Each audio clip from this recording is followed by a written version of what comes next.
Jogu James, the Secretary General and CEO, NATCOM. We also have Ross Ete, the CEO, Kenya Private Schools Association. Sir, with us, we also have the Chairman, Kenya Private Schools Association, Mr. Charles Ochome. We have the Chairman, Kenya Secondary Schools Heads Association, Mr. Willie Kuria. Sir, with us, we also have the directors from the Ministry of Education, and I will not introduce them. I'll request that later they can be introduced. Sir, we invited quite a number of guests, and we also have Mr. Odundo, the director, Dr. Odundo, the director, Kemi. At this point, sir, I just want to welcome all of you for this function, and I know Kenyans are awaiting the release of the results. Something unique about the candidates this year is that 2024 is that this is a group that was affected by quite a number of factors, ranging from COVID. We then had the floods, and we had quite a number of natural calamities that affected them. So today, they must be viewing us, and they are joined by their different parents, guardians, sponsors, and teachers, including principals who are anxiously waiting to receive their results. Sir, without much ado, allow me then to welcome the CEO of the Kenya National Examinations Council to make his remarks and run the rest of the program. Ladies and gentlemen, please welcome Dr. David Jengede with a round of applause. Thank you, sir, and talk over. Thank you very much, Imelda, the Cabinet Secretary, Ministry of Education, the Principal Secretary, State Department for Basic Education, the Principal Secretary, State Department for Higher Education, the representatives of the Ministry of Interior, National Police Service, DCI, the chairperson of the Kenya National Examinations Council Board, council members, fellow CEOs, representatives of the associations Kcse, Kcse, and Kenya Private Schools Association, staff from the Kenya National Examinations Council, members of the Fourth Estate, all invited guests, ladies and gentlemen, good morning. On behalf of the management of the Kenya National Examinations Council, I take this opportunity to welcome you all to this ceremony, which marks the release of the 2024 Kcse examination results. As Imelda has said, it is worth noting that the candidates whose results we are releasing today sat their KCPE examination in March 2021, being the first cohort whose examination calendar was disrupted by COVID-19. We therefore commend them for their resilience this far. A total of 512,000 candidates registered for the Kcse examination, recording an increase of 7.19%. CS, the last time we had such an increase, I think, was in 2020. I wish to commend all the center managers for the efforts they made to ensure that all candidates registered within the stipulated timeframe. Assessment of the candidates started in January of 2024 with projects for agriculture, art and design, woodwork, metalwork, building construction, and computer studies. Field administration of theory papers and practicals was successfully undertaken between Tuesday 22nd of October and Friday 22nd of November 2024. During this period, 10,754 examination centers that had registered candidates were served from 610 distribution centers across the country. Double collection of first and second session papers was successful, and this helped to eliminate the challenge of early exposure that a few centers used to engage in. So I wish to commend Kcse for having supported us in this innovation, because CS, I can confirm to you that last year and this year, we didn't have a single case of early exposure of the second session paper. This innovation also necessitated a change in the timetable to have one session administered in the morning and the second session administered in the afternoon. This allowed the candidates adequate time between the two sessions, unlike in the past when they only had 1 hour between the two sessions. A total of 125,000 contracted professionals were engaged in the field administration process. They included officers from the Ministry of Education, Teachers Service Commission, and security officers, center managers, supervisors, invigilators, and drivers. Allow me, CS, to thank this team for dedicating their time and sacrificing, sometimes in situations that were very challenging, especially when we had rains. Thereafter, the Council engaged 30,370 examiners for the marking of the examination papers in 40 marking centers. I applaud all the examiners for their professionalism and commitment. CS, allow me to shift focus to the 2025 examination and assessment cycle. This year, NEC will administer Kcse to the third cohort of the competency-based education and the Kenya Junior Secondary Education Assessment to the first cohort that has just joined grade 9.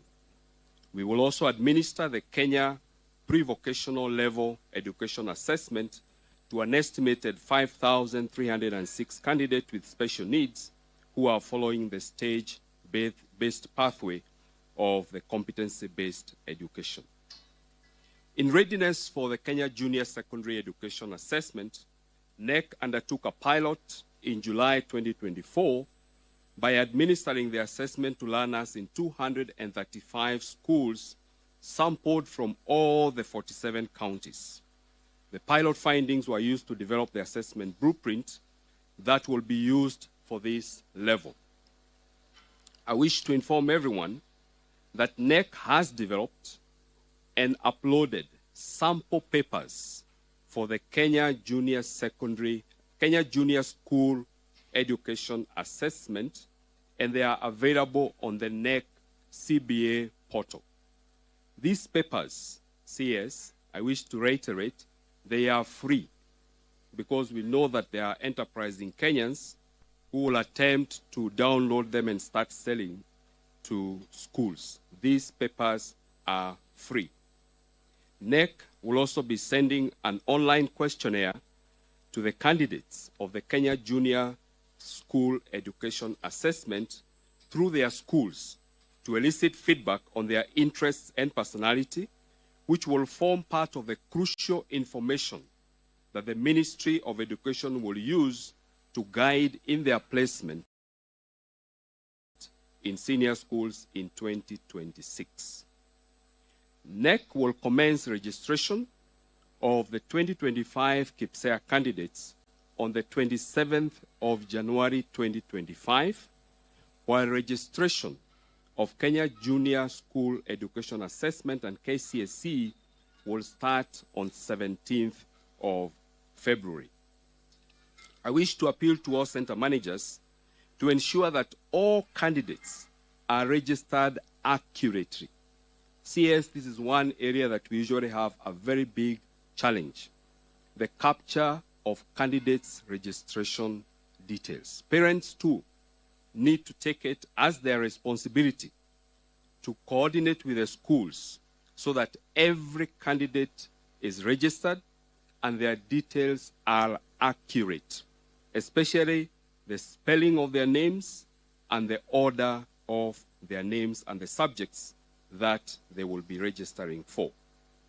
Further, I wish to remind the public that the last Kcse examination will be administered in 2027.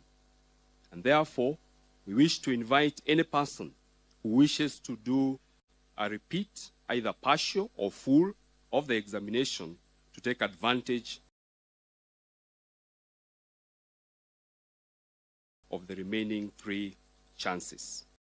At this point, allow me to invite the chair of the Teacher Service Commission to come and make his remarks, and thereafter invite the chair of the NEC Council, Professor Nyabundi. Thank you.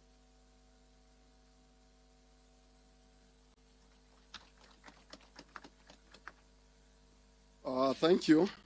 The CS, the PS is present. Allow me to ride on the established protocol. Ladies and gentlemen, good morning. Good morning. Happy New Year. Thank you.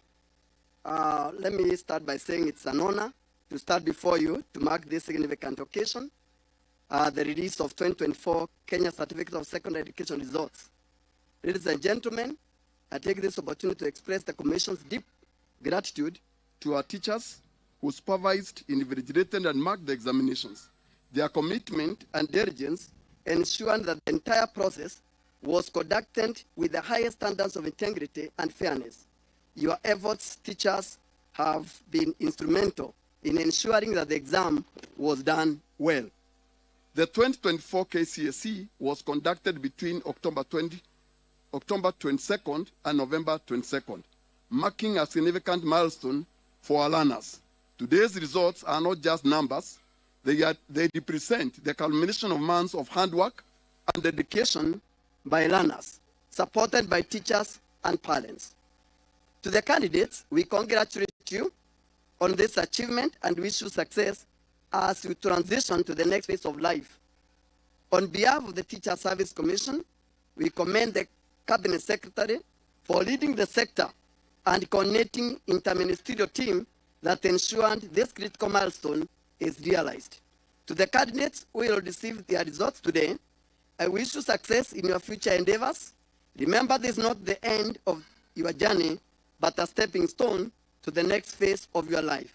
Ladies and gentlemen, as a commission, we remain committed to addressing the challenges facing the teaching service, particularly those related to teacher shortages. Through the support of the national government, we have recruited 76,000 teachers over the past 2 years to strengthen the implementation of CBC.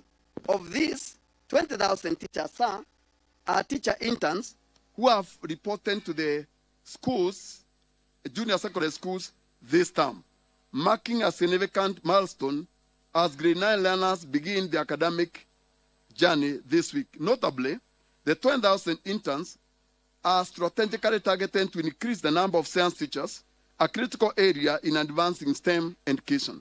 This focus is aimed in equipping our learners with the skills and knowledge necessary to thrive in a dynamic and technologically driven world. In addition, I'm pleased to note that the government has, over the last 2 years, provided the Commission with additional funding to promote teachers. This financial year, the Commission is conducting interviews to promote a total of 25,288 teachers across the various grades. We encourage all eligible teachers to take advantage of this opportunity to advance their careers. These promotions are a testament to our commitment of fostering professional growth and recognizing the hard work of our teachers. Allow me to say that in total, from last year to this year, we have promoted 59,792 teachers. Ladies and gentlemen, the Commission also continues to prioritize capacity building of our teachers and development. To date, we have already done 292 primary school teachers retooling, as well as an additional 60,000 junior secondary school teachers were trained to support the junior secondary schools. These programs ensure that our teachers are equipped with the skills to effectively implement the CBC and meet the diverse needs of our learners.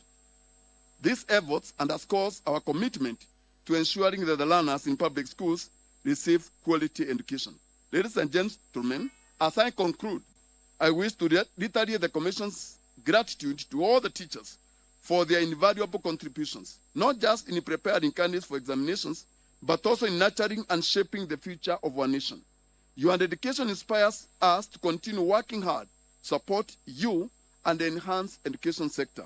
Together, let us strive to provide every learner in Kenya with the quality education they deserve. God bless you. God bless Kenya. Thank you. Welcome, please. Let me welcome the chair of NEC. Please, let's bring our hands together to welcome the chair to make his remarks.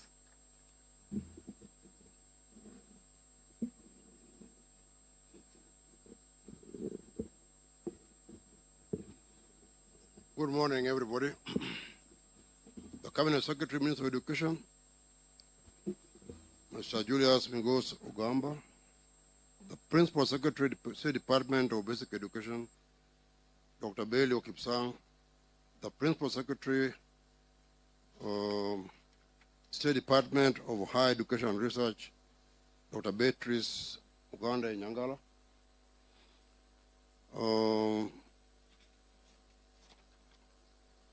council members of NEC present, CEOs of other government agencies, directors from the Ministry of Education, TSC directors, center managers present, representatives from security agencies and other ministries, representatives from religious education boards, staff of the Kenya National Examination Council, members of the press present, all invited guests. Good morning once again. It's my pleasure to welcome you all for this official release of the Kcse examination results. Cabinet Secretary, sir, allow me to start by introducing NEC members present here today. This is a very heavy council, and my first and most important member here is none other than my PS, Dr. Kcse. Next member present is Director of KICD, Professor Charles Ongondo. Then I have Director of Quality Assurance and Standards from the Ministry, Madam Evelyn Owoko. I have a representative from National Treasury who is not here now. Who is he? Mr. Peter Njoroge. We also have, in absentia, the TSC CEO, Dr. Nancy Machari, represented here today, and we also appreciate the presence of TSC Chairman. Ladies and gentlemen, the Kenya National Examination Council is mandated to conduct school and tertiary assessments and examinations and certify learners on their achievements. The Council is committed to upholding the credibility of national examinations. This is enshrined in our mission statement of quality education assessment and credible certification. I wish to thank the government of Kenya for providing NEC with resources through the Ministry of Education that enable us to successfully administer national examinations. As a council, you have taken up the responsibility of ensuring that these resources are efficiently utilized to deliver credible national examinations. At this juncture, I would also like to express my gratitude to the Cabinet Secretary for Education, Honorable Migosi Ogamba, for the leadership he has provided to ensure that our team delivers on NEC mandate. Your continued support, sir, is beneficial to the candidates and the council. Ladies and gentlemen, as has been mentioned by the CEO of NEC, NEC carried out a pilot study of the Kenya Junior school education assessment in preparation for its rolling out this year. I take cognizance of the immense support accorded to us by various education agencies during this exercise. And this is important because we're going to do it for the first time. I urge all stakeholders to ensure that all processes related to the inaugural administration of these assessments are carried out smoothly. Ladies and gentlemen, today we present to you the results of the 2024 Kcse candidates. I take this opportunity to appreciate the candidates whose results we are releasing today. Similarly, I thank the center managers, supervisors, and all field officers for their diligent service and for embracing the innovations that were put in place this year and administering the 2024 Kcse examination successfully. I think I need to mention that one of the most significant innovations was that of having examination scripts without names, numbers, or schools. I believe it helped to enhance our integrity. The double pickup of examinations was important to us. We will continue to put in place steps that will further enhance integrity of the exams. And as we appreciate all the center directors, center managers, we also wish to encourage them to be more diligent in ensuring that there is no interference with the exams in any manner that would affect integrity of examinations. So to that extent, I take the opportunity to thank you for presiding over this occasion, Honorable Cabinet Secretary. At this juncture, allow me to invite the CEO Teacher Service Commission, who's already done his job. But then I want now to invite the Principal Secretary, State Department of Basic Education, who will then invite all his colleagues at his pleasure. Thank you very much. Asante sana, Chair. Our Cabinet Secretary, Migosi Ogamba, my colleague Kcse Patrice Inyangala, the Chair of our Council, the CEO, our representative for this CEO Teacher Service Commission, Antonina. Good morning. Before I make some remarks and invite the Cabinet Secretary, I would wish to invite my colleague, Dr. Patrice Inyangala, to make some remarks. Karibu, Patrice.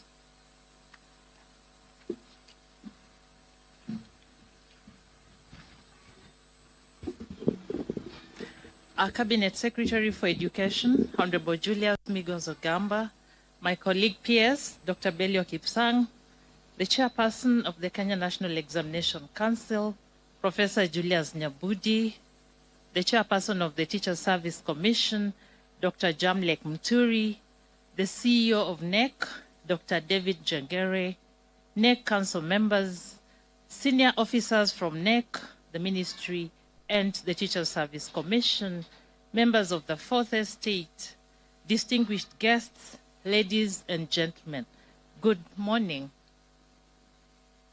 It is my pleasure to reflect on the significance of this moment, and I invite all of us not just to think about the results, but to think about the skills that collectively our lecturers, our teachers and mentors have helped to mold our students.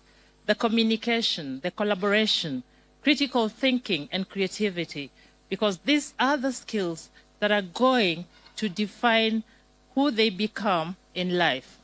And most importantly, it is our responsibility to think about the hidden curriculum, that which is not examined. How are we, as members of the public, affecting our students to mold their character? That said, I'm very excited to welcome the candidates who have managed to sit for these exams to the next level of education, whether they choose to go to the colleges, to the TVETs, or the universities. We are ready and and prepared to help them realize their full potential so that they can make a great contribution in shaping our country. I thank you all.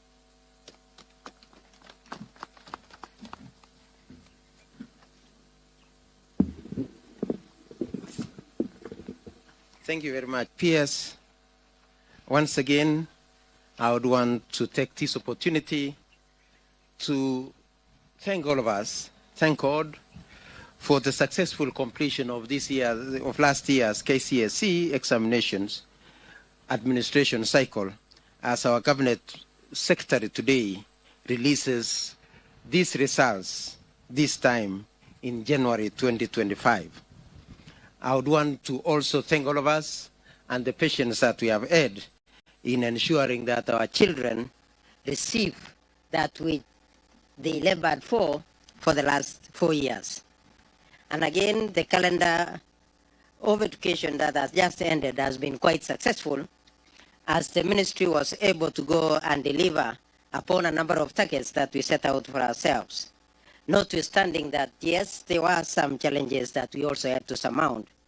And some of the deliverables that we were able to deliver on in this particular year were among them the construction of the junior school classrooms. And at this juncture, I want to thank our heads of institution, our head teachers in our junior school for ensuring that the resources that we placed on them, they were able to optimize on it, and that we were able to therefore achieve our objective of ensuring that our children had classrooms. Again, we would want to also mention that we were able to distribute the necessary books, revamping our ICT infrastructure, engaging with our teachers' colleges to ensure that they also have the necessary facilities as they train our future teachers, among a few others. And with regard to the examination and assessment, I would want to mention, as we mentioned last year, that we were able to successfully phase out the KCPE that we did as the last one last year, as we embark ourselves in preparing for the next stage of assessment, which will be Kenya Junior School Assessment. I would also want to affirm that the State Department for Basic Education is committed to delivering in line with global and national goals, that which we have been set out to do. To this end, I will affirm that we have developed the necessary policies, regulations that will guide us into the future as we implement the competence-based education, looking forward to our first cohort joining senior school next year. And also to affirm that now 3 of the levels have attained the full cycles. The PP1, that is the ECD, have already achieved the full cycle in PP1 and PP2. Our primary schools have achieved the full cycle from grade 1 to grade 6. The junior school has now also achieved the full cycle of grade 7, 8, and 9. And therefore, we look forward to the critical step of going to the junior school, to the senior school next year. And with the guidance of the Cabinet Secretary, we shall be ensuring that we put in place all the necessary guidelines and anything that will be needed to ensure the success of moving forward to the next level. And with regard to the Kcse examination, as already mentioned by the CEO and the Chair, we thank all the stakeholders that were able to work with us in ensuring that the exam was successfully implemented. Finally, we would wish to implore on our teachers, our parents and guardians to continue being good role models of the future generation that they are entrusted to take care of. Because as it is said, children learn what they live, and also children live what they learn. Please, as adults, as parents, as teachers, as leaders, let's ensure that we are better role models to our young ones as we go into the future. The youth are a reflection of the society that we live in. We must all therefore put concerted efforts in instilling good morals and discipline in our learners, in our children, to ensure that we have a better future as a country. Ladies and gentlemen, without taking my time, I know Kenyans are waiting anxiously for these results. It is my humble duty to now invite the Cabinet Secretary to make his remarks and thereafter release the results for the 2024 cohort of KCSE. Karibu, sir. Thank you. Thank you, PS. Please be seated. The Principal Secretary, State Department for Basic Education, Dr. Belio Kipsang. The Principal Secretary, Department of Higher Education and Research, Dr. Beatrice Nyangala.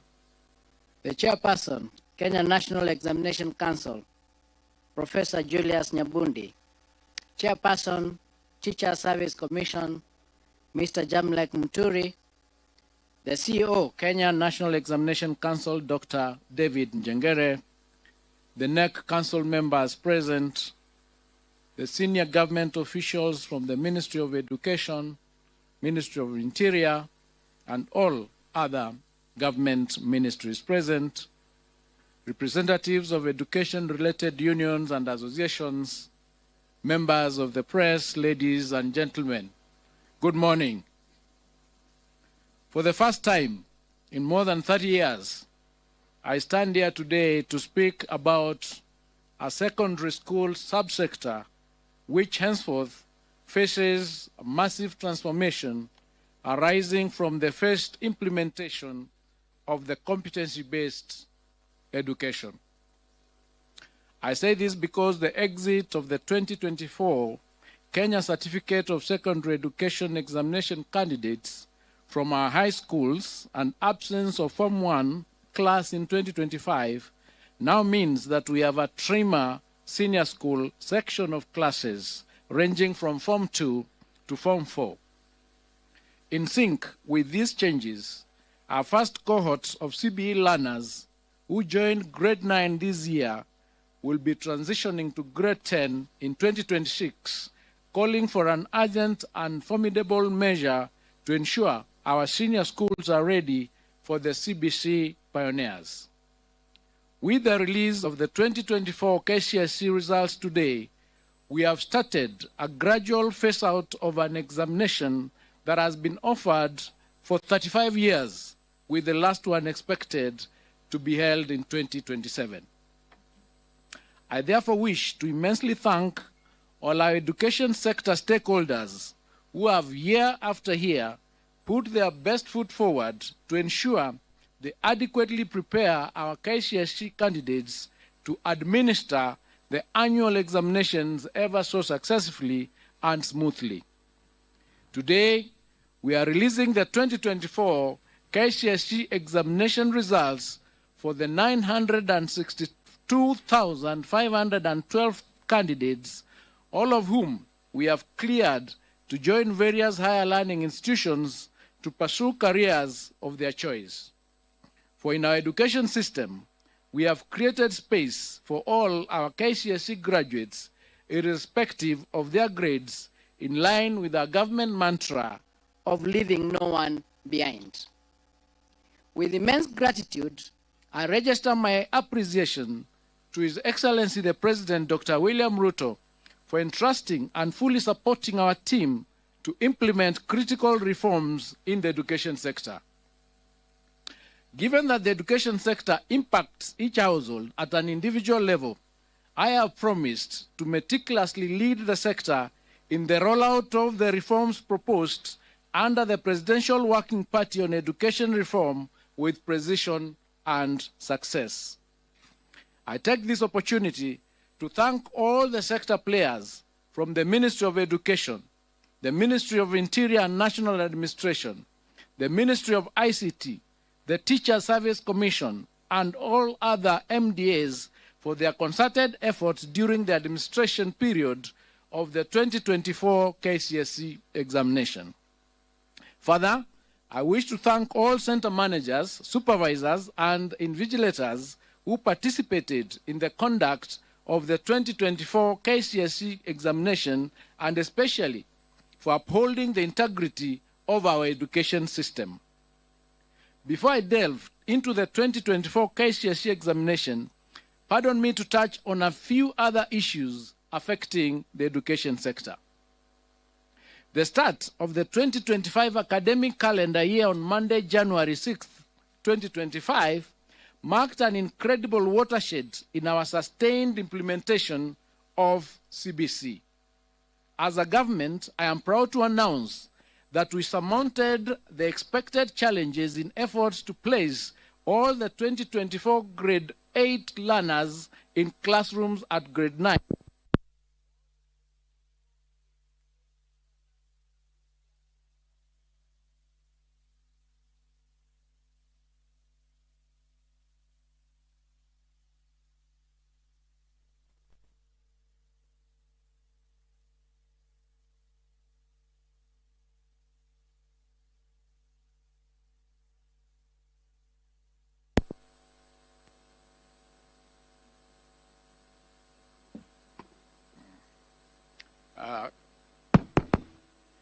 Thank you. I think I should take that again. The start of the 2025 academic calendar year that we started on Monday, the 6th of 2025, marked an incredible watershed in our sustained implementation of the CBC. As a government, I'm proud to announce that we surmounted the expected challenges in efforts to place all the 2024 grade 8 learners in classrooms at grade 9, the highest level of junior school. As we speak now, we have constructed 14,500 classrooms for our grade 9 learners, and we are set to achieve the target of 16,000 by the end of this month. This has been made possible by the government's generous disbursement of Kenya shillings 11 billion to schools across the country for the construction of 11,000 grade 9 classrooms. A further 6.8 billion was allocated to the National Government Constituency Development Bank Fund, being 3.4 billion from the Ministry of Education and 3.4 billion in matching funds from CDF for 6,800 classrooms. Further, the 18 constituencies in Nairobi have been allocated a total of 1 billion Kenya shillings for infrastructure development through the National Government Constituency Development Fund. I wish to most sincerely thank all our members of Parliament for their outstanding cooperation and efforts in the construction of the classrooms for junior school. Additionally, the Ministry will construct a further 7,290 classrooms to address the increased enrollment to ensure smooth transition for the cohort. The Ministry has also procured 9,926,618 textbooks for grade 9, which have been distributed to schools, with the exercise expected to be completed by the end of this month. I have directed the Kenya Institute of Curriculum Development to work robustly and ensure that all required textbooks and other instruction materials are available for use by our learners. Having successfully transitioned to the highest level in junior school, our focus will now shift to starting off senior school in January 2026. Under the senior school, we are expected to mount 3 pathways for our learners. These are the STEM pathway, the social sciences pathway, and the arts and sports pathway. As part of our preparations, we have already worked on guidelines for the transition and placement of learners to grade 10. To ensure that all key players have taken part in the formulation of the guidelines, we will be subjecting the draft documents to a stakeholder validation exercise from February 2025. The Ministry of Education has noted with great concern a disturbing situation where some senior schools are returning to the banned practice of charging levies. I wish to put it on record that the government will not condone the practice and will take stern action against school administrators who are found to be levying extra charges on parents. I must emphasize that the fees charged in our secondary schools remain the same as was the case in 2024. As promised last week, The Ministry of Education is liaising with the National Treasury to ensure that 48 billion Kenya shillings capitation grants for our primary, junior and secondary schools levels for term 1, 2025 are disbursed using the data captured under our National Education Management Information System. I wish to state that the government has kept enhancing measures aimed at ensuring high levels of efficiency and effectiveness in the administration of national examinations. Starting this year and following extensive stakeholder consultations, I wish to announce that Kenya National Examination Council will introduce a mid-year series of the Kcse examination to be administered in July every year. The examination will target candidates wishing to repeat the Kcse examination and those who may have missed sitting in examinations due to sickness or other unexpected hardships. Adult candidates may also consider registering for the July series examination from this year. As part of aligning our examination process with best global assessment practices, the Ministry is working on integrating the use of orbit readers and phase out Braille machines in the administration of the Kcse examination to candidates with visual impairments. I now wish to provide An overview of the performance of the 2024 Kcse examination cohort. During the 2024 Kcse examination, a total of 962,512 candidates sat the examination compared to 899,453 candidates in 2023. This represents an increase of 64,553 candidates, or 7.19%. Out of the candidates who sat for the 2024 Kcse examinations, 480,310 were male, while 482,202 were female, representing a 49.9% and 50.1% respectively. This is the first time since inception of Kcse examination that female candidates are more than the male candidates. During the year 2024, the Kcse examination, 14 counties had a significant entry of more male than female candidates. These counties include Garissa, which had 62.8% against 37.17%. Mandera, 63.83% against 36.17%. Wajir had 60.27% against 39.73%. Turkana had 59.64% against 40.36%. Samburu had 53.41% against 46.59%. Narok had 52.77% against 47.23%.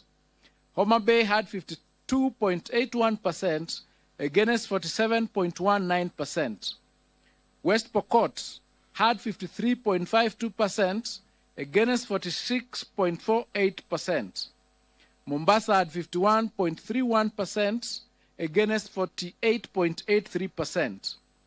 Migori had 51.02% against 48.98%.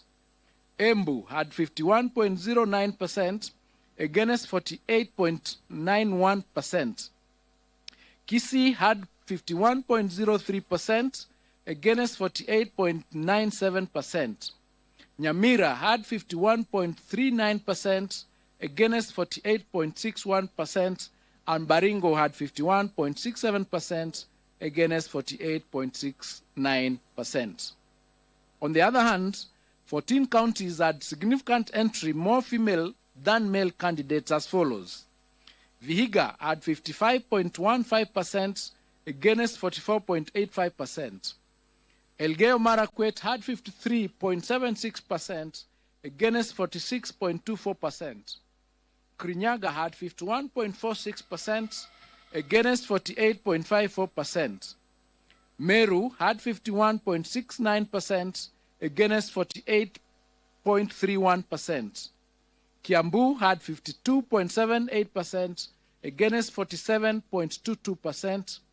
Nairobi had 52.41% against 47.59%.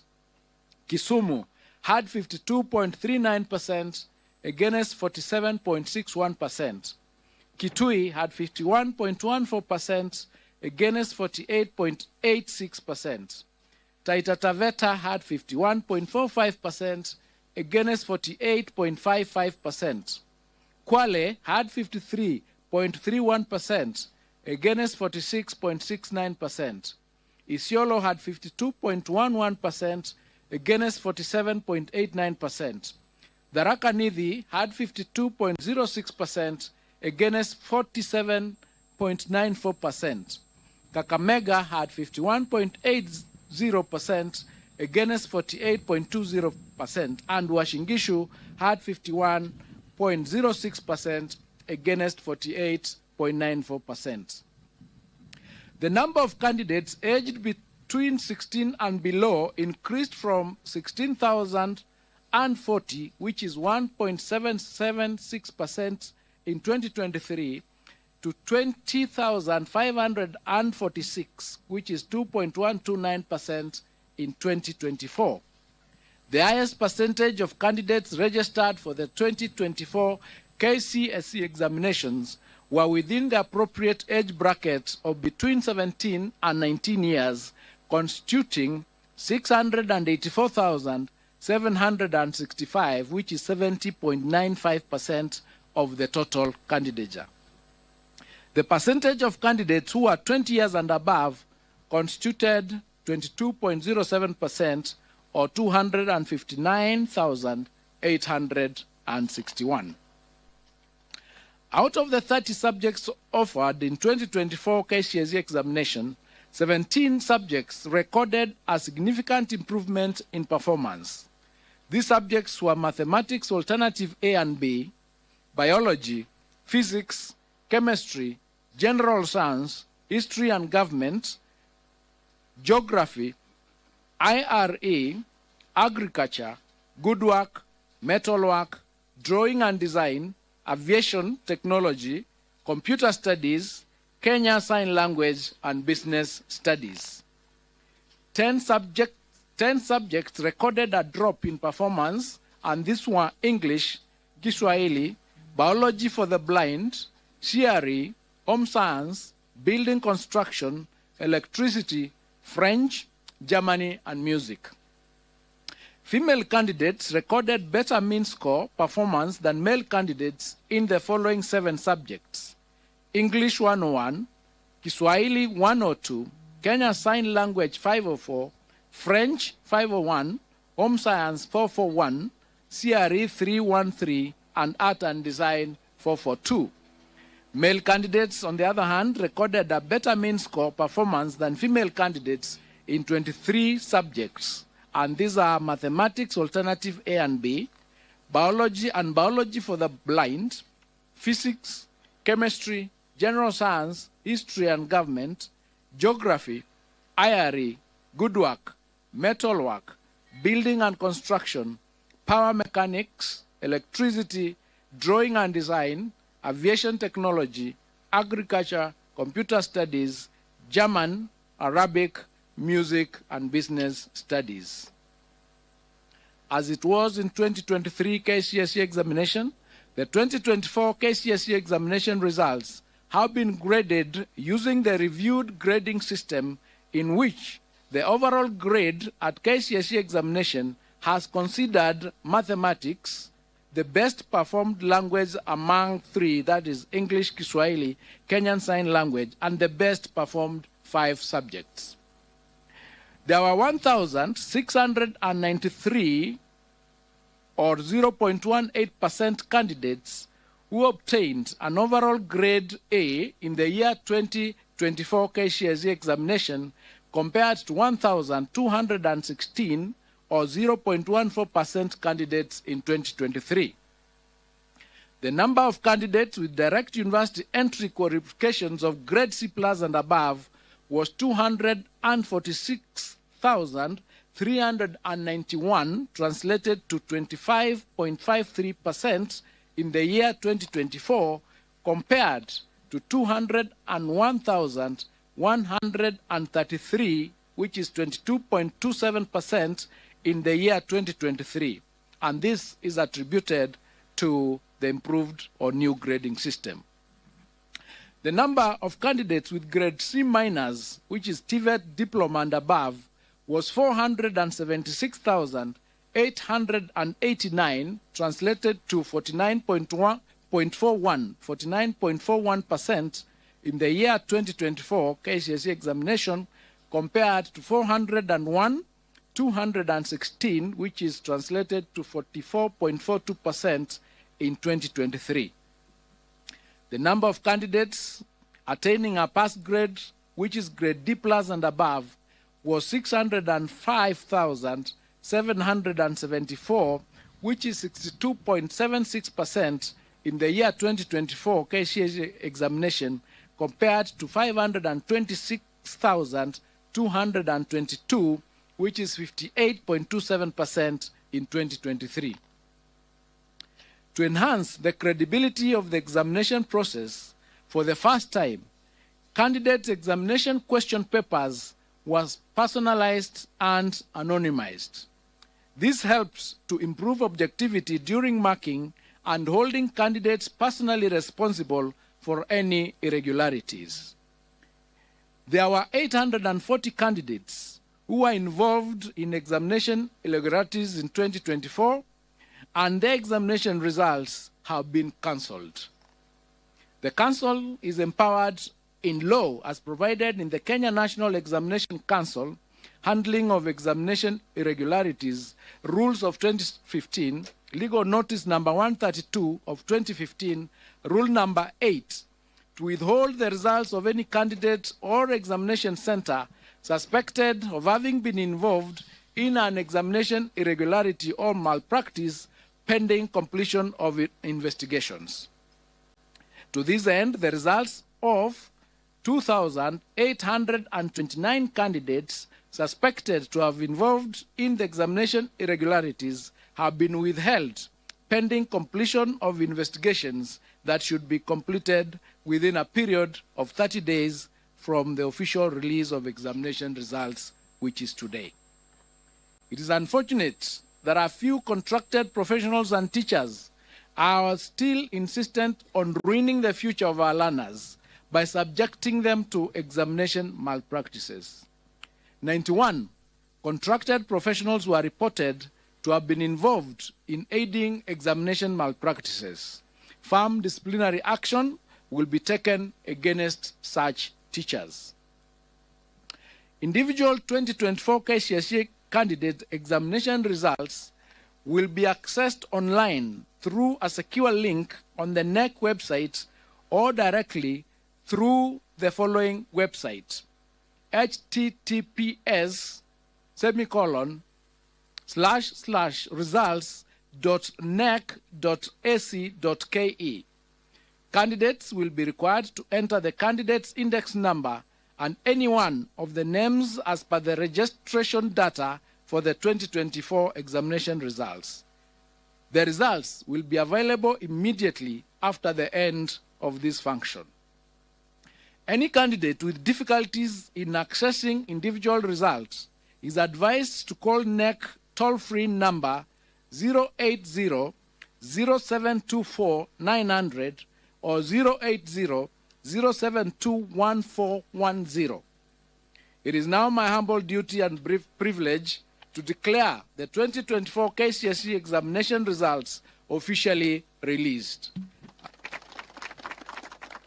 I wish all the candidates success in their future endeavors, and I wish all of you a happy new year 2025.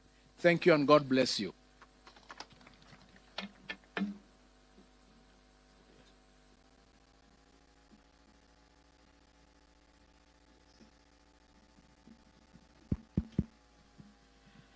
We will request that the results are officially now handed over by the CEO to the chairman, Professor Nyabudi. Then the chairman will then hand over to the PS. And of course, you can see the PS higher, handing over also and ready to receive to the CS. Can we put our hands together to appreciate that gesture? Thank you very much. And now we are ready to transition the learners to their next phase of life.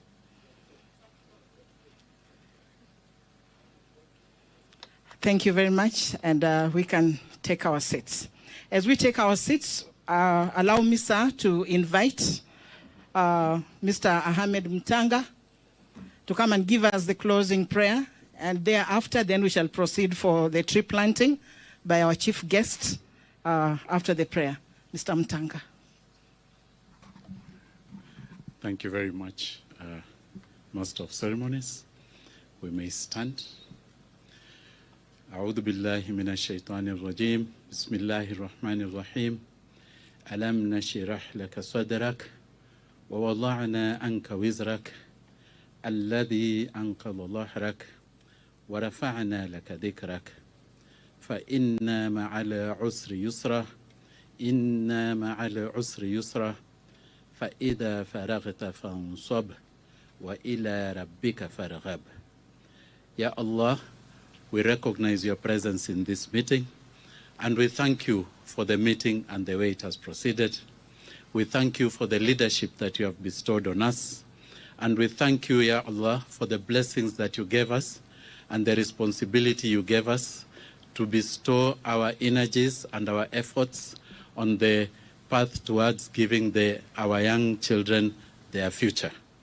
Ya Allah, we ask you especially to grant every family that had a candidate joy and celebration today, and grant them the wisdom to remember you as they thank you for the sacrifices that they have made. Ya Allah, we especially thank you, especially for our cabinet secretary, the permanent secretaries, our chairman and our CEO, and all the people who are involved in processing these examination results. It was a tedious affair, Ya Allah, and you know the sacrifices people made, and you have specifically said in the Quran, Inna ma'al usri yusra, verily after every hardship there is ease. And therefore we know that today as we celebrate, it is a day for us to feel the ease. Ya Allah, bless the congregation that is here today, our fourth estate, members of the fourth estate who have endured the climate as it is. They are not under any shade.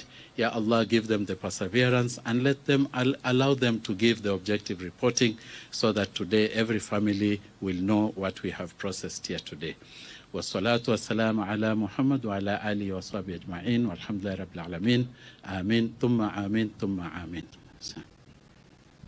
Amen. Thank you. Sir, we request that we proceed to the tree planting site through this exit. And thank you very much for gracing our occasion. Thank you, sir. And we really appreciate your presence and appreciate the sacrifice you've made to be with us today.